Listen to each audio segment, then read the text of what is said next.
మా చెల్లికి నాకు ఖాళీ చాలా ఎక్కువైపోయి ఒక గేమ్ ఆడదాం అనుకున్నా, అది కూడా డబ్బులు ఆడదామని డిసైడ్ అయ్యాను. తర్వాత మా తిప్పలు చూసేయండి. పైగా గేమ్కి వచ్చి 500 రూపీస్ పెట్టుకున్నాం. ఇంకా చూసుకోండి, ఫస్ట్ అయితే టూత్ పిక్స్ అనుకున్నాము, తర్వాత టూత్ పిక్స్ దొరకలేదని చెప్పి ఇంట్లో ఇయర్బడ్స్ ఉంటే అవి వాడేసాము.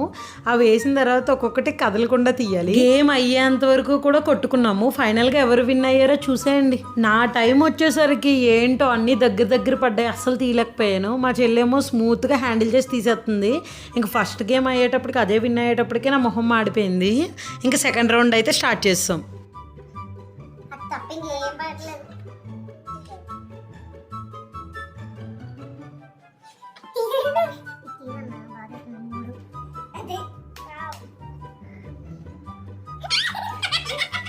చూసారా దాని రాక్షస ఆనందం.